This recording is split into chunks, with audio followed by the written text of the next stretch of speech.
Nesta videoaula, eu quero introduzir o livro Coronelismo em Chá de Voto, escrito por Vitor Nunes Leal.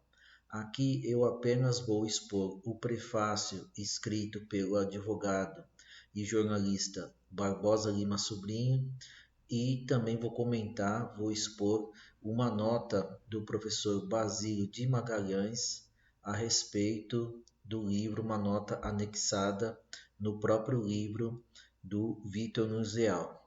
Mas antes de comentar o prefácio e a referida nota, vou falar um pouquinho da biografia do Vitor Nunes Leal, que nasceu em 1914 em Minas Gerais e faleceu em 1985. O Vitor Nunes Leal se tornou bacharel em Ciências Jurídicas e Sociais pela Universidade do Brasil em 1936. Ele ingressa em 1947 como professor da Faculdade Nacional de Filosofia da Universidade do Brasil. Esta instituição, Universidade do Brasil, é a atual UFRJ.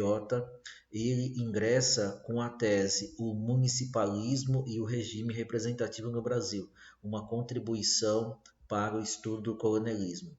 Essa tese viria a ser o livro Coronelismo, Enxada e Voto. O Vitor Nunes Leal, ele também foi ministro do Supremo Tribunal Federal de 60 a 69. Ele já havia sido chefe da Casa Civil da Presidente da República entre 56 e 59, portanto, governo do Juscelino Kubitschek, do qual ele, Vitor Nunes Leal, era amigo muito próximo. O Vitor Nunes Leal também foi Procurador-Geral de Justiça do Distrito Federal. Ele foi designado para compor o Tribunal Superior Eleitoral em 66 e foi afastado, cassado, pelo Ato Institucional número 5, o chamado AI-5, de dezembro de 68. Então, depois de falar um pouco da biografia do Vitor Nunes Leal, falaremos então do prefácio, do prefácio mais importante ao livro Coronelismo, Enxada e Voto, que foi escrito pelo jornalista e advogado Barbosa Lima Sobrinho.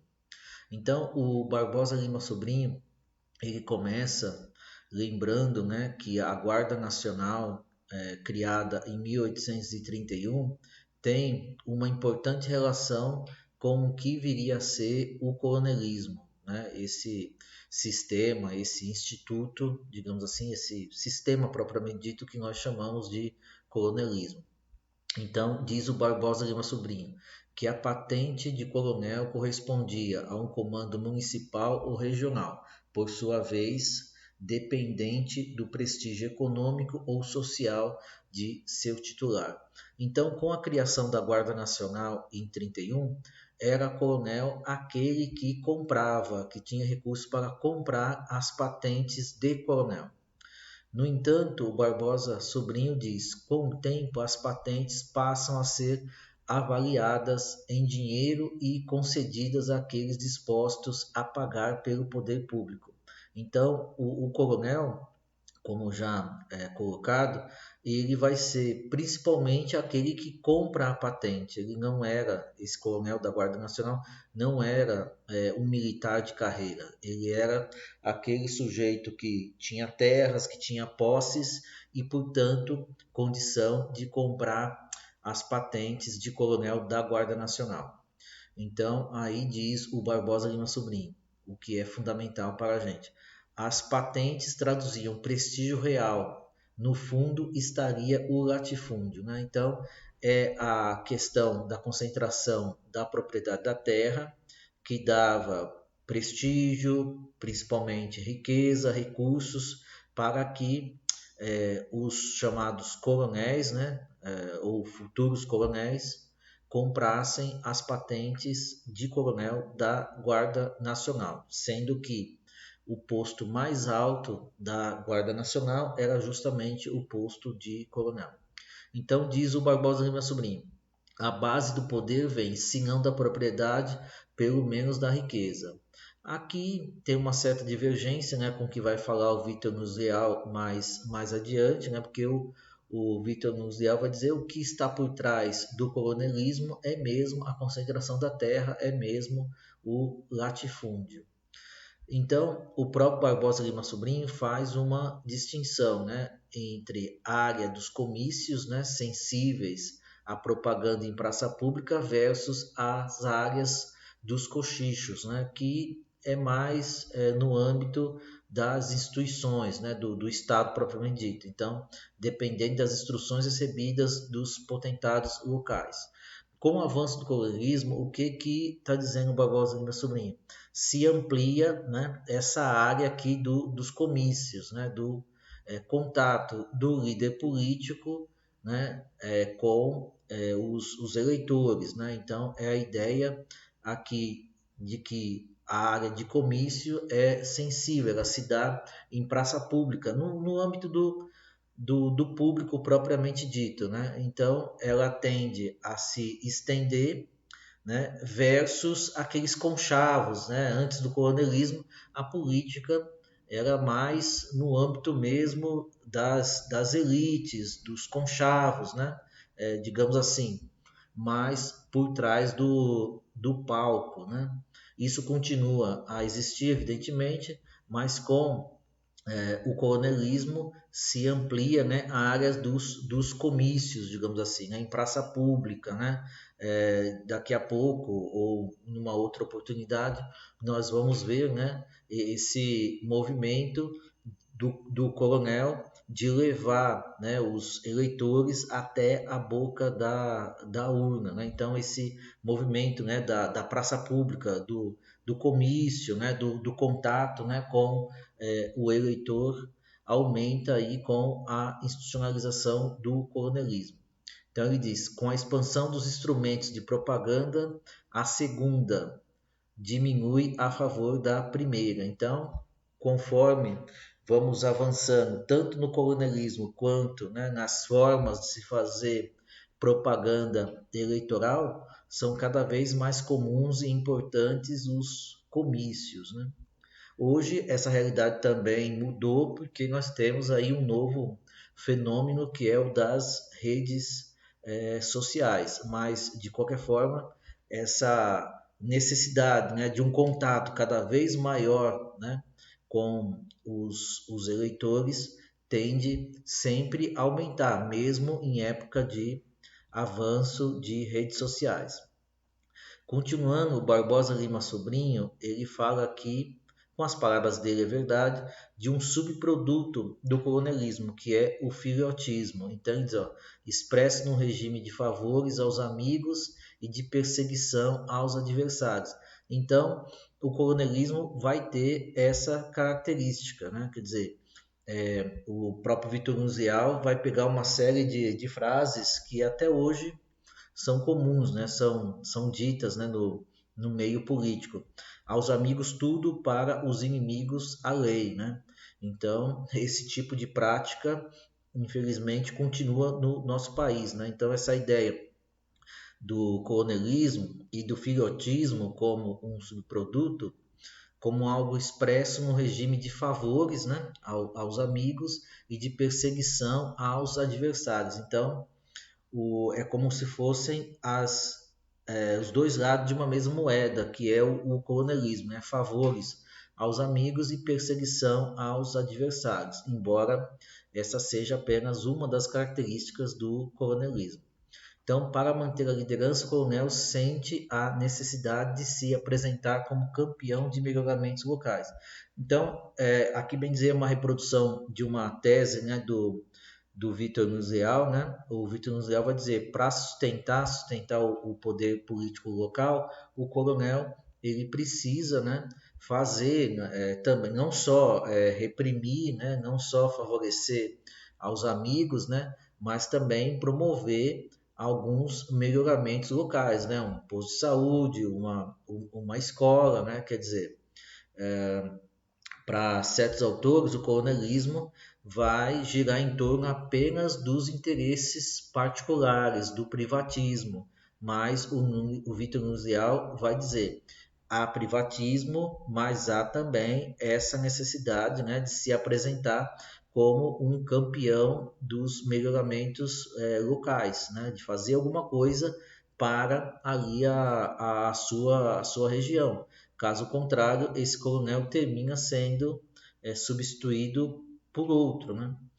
Enfim, como esse prefácio do Barbosa Lima Sobrinho é dos anos 70, ele já vai dizer, ó, urbanização e avanço das comunicações transforma o coronelismo, mas isso não quer dizer que esse fenômeno tenha acabado. Então, o coronelismo ele se transformou, ele, entre aspas, né, se modernizou, né? E isso muito em função do avanço das mídias, da tecnologia, né? Então, a própria literatura vai falar em coronelismo midiático, né? Muitas lideranças políticas vão adquirir, né, jornais, retransmissoras de televisão, né? Eu arrisco a dizer que mesmo com as chamadas redes sociais, práticas, né, coronelísticas não desapareceram, né? Elas continuam, só que com outras características, né? Com uma outra roupagem, né? Então, o Barbosa Lima Sobrinho diz que importa que o coronel tenha passado a doutor. As práticas são as mesmas, né? Aos amigos tudo, aos adversários a lei, né? Quer dizer, beneficiar os mais próximos, né? Os aliados, né? E usar inclusive os meios, né? do Estado para reprimir os adversários são práticas, né? Que vêm desde o coronelismo.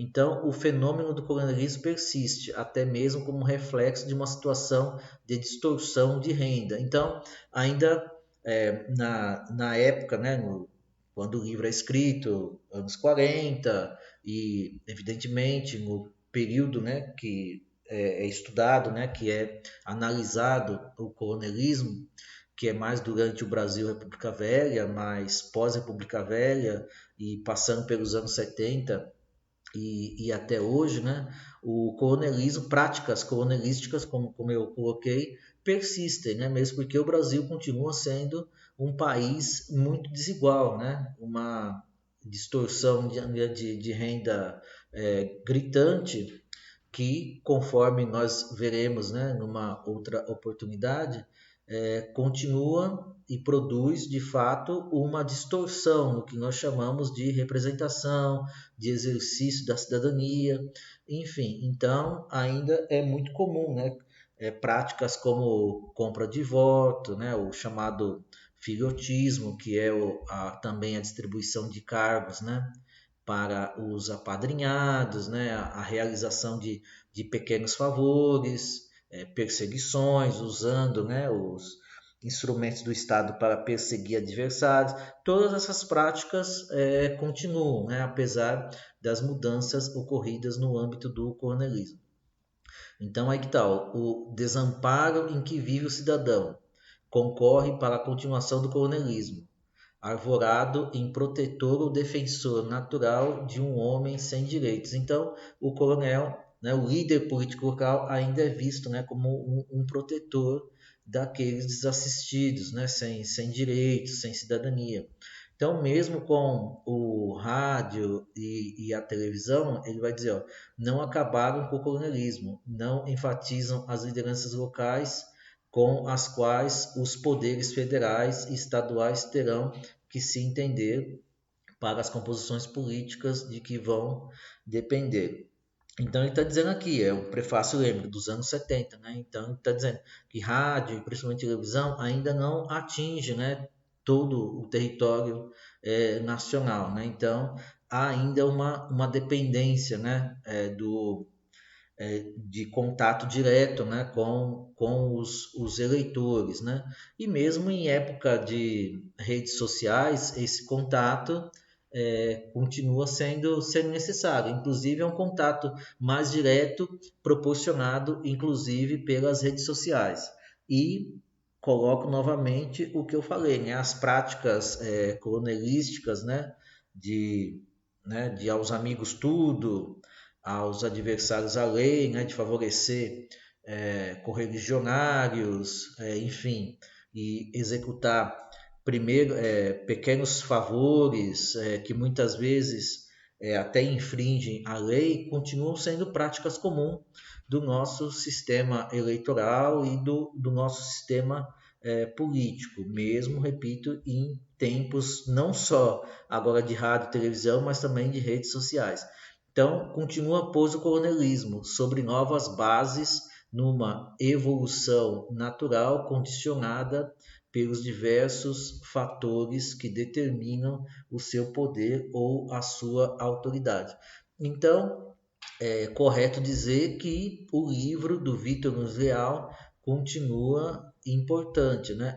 Continuava sendo importante e relevante nos anos 70, né? Repito, o prefácio do Barbosa e Sobrinho é dos anos 70 e continua sendo muito relevante, muito importante, mesmo em tempos de redes sociais. É claro que as redes sociais, né, e toda a tecnologia, ela produz mudanças, né, mas repito, elas não extinguem, né, as práticas coronelísticas, né, elas talvez apenas provoquem, né, a modernização, entre aspas, né, digamos assim, de tais práticas.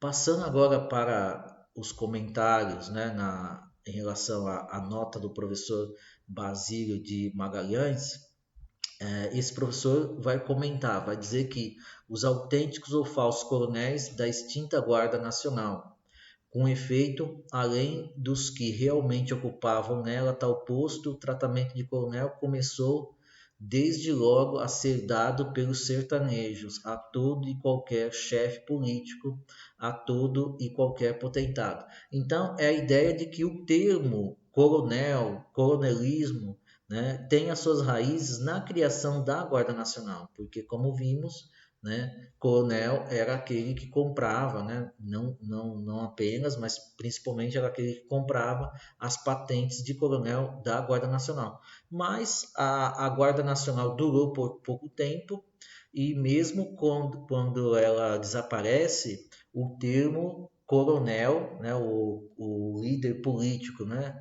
recebia, né, a nomenclatura de coronel, mesmo não tendo mais comprado as patentes, né, da Guarda Nacional, porque o poder, o prestígio do coronel vinha, né, principalmente do latifúndio, né, da propriedade da terra, e não de um título relacionado, né, à chamada Guarda Nacional. Então, o coronel e o coronelismo, eles vão transcender, né, a questão da Guarda Nacional. Ela vai desaparecer e o sistema vai ganhar raízes, né, vai se perpetuar ao longo do tempo. Então, a Guarda Nacional continua, né, o professor Basílio de Magalhães, então, supostamente para extinguir os corpos de milícias e de ordenança. Né? Essa é uma tese, né? Existiam corpos de milícia e ordenanças, né? Meio misturado, meio privado, meio público, né? Então tem essa tese de que a Guarda Nacional foi criada para substituir, né, corpos de milícias e de ordenança. Mas certos autores vão dizer que o Diogo Feijó, que foi o criador, né, o regente Feijó, da Guarda Nacional, ele teria criado a Guarda Nacional principalmente para ter uma força que pudesse se contrapor ao poder do exército, né? Então, o exército já ganhava ali nas primeiras décadas do século XIX bastante força, bastante influência. Então, o Diogo Feijó, que era um liberal, teria criado a Guarda Nacional mais para ter uma força que pudesse se contrapor ao exército, né? Mas, enfim, aqui a tese é de que ela viria para substituir, né, corpos de milícias e ordenanças. De qualquer forma, continua o professor Basílio de Guimarães. O posto de coronel era geralmente concedido ao chefe político da comuna. Então, está repetindo, né, o que disse o Barbosa Lima Sobrinho, né? O posto de coronel era geralmente concedido ao chefe político da comuna. Por quê? Porque esse era um grande latifundiário.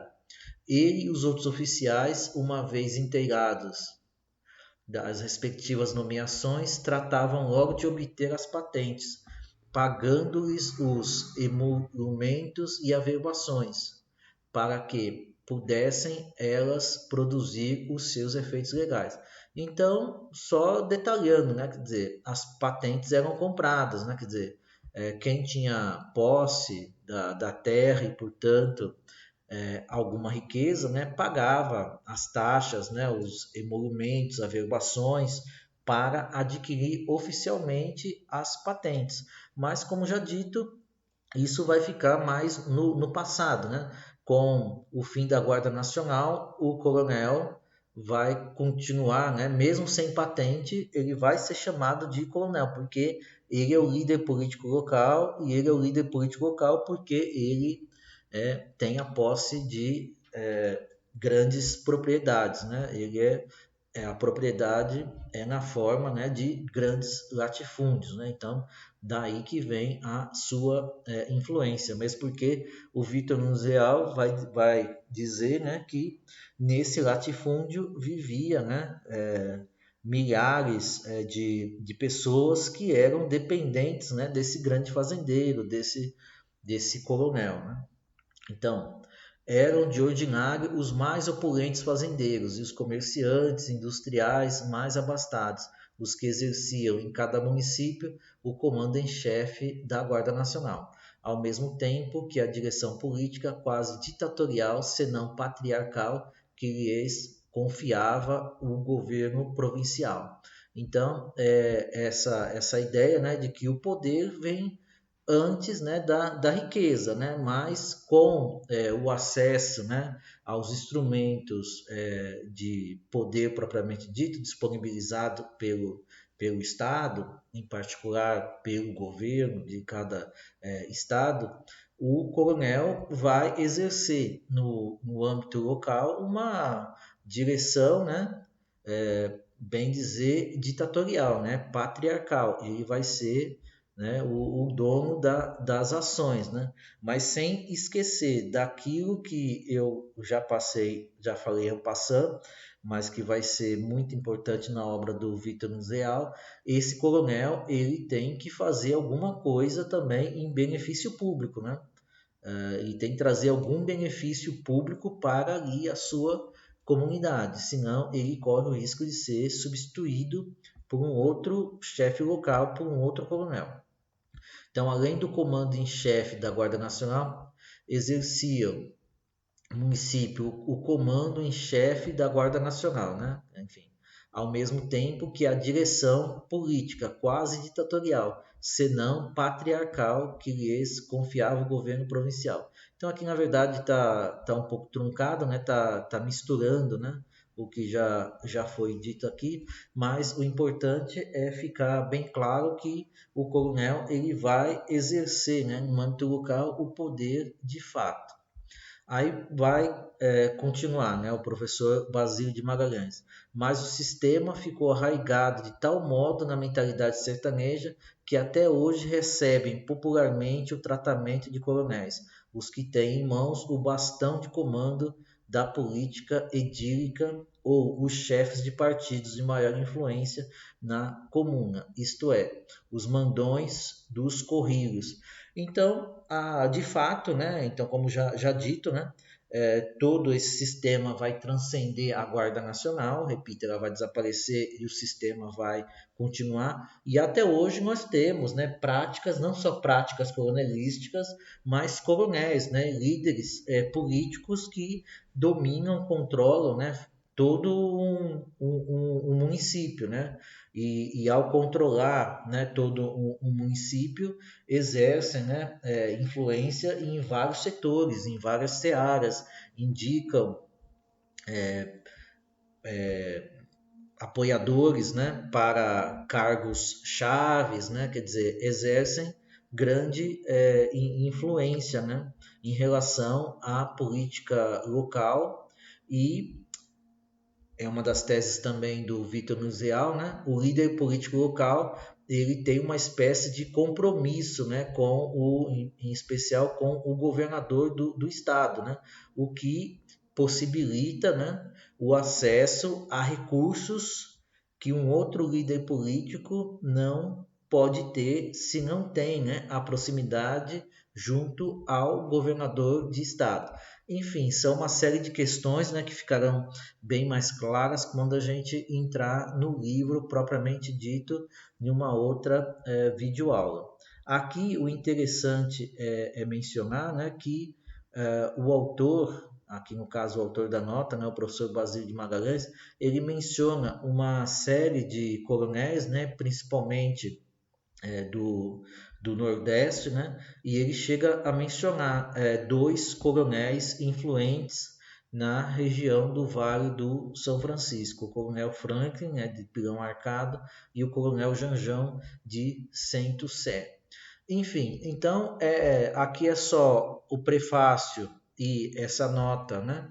O prefácio do Barbosa Lima Sobrinho e a nota do professor Basílio de Magalhães, mas são boas introduções e numa próxima oportunidade nós poderemos ver aí sim, de forma mais cabal, mais detalhada, a visão, a análise do coronelismo feita pelo próprio Vitor Nunes Leal. Por enquanto, eu agradeço e espero ter uma próxima oportunidade, então, para tratar de um livro e de um tema tão importante que é o tema do coronelismo através do coronelismo, enxada e voto. Muito obrigado.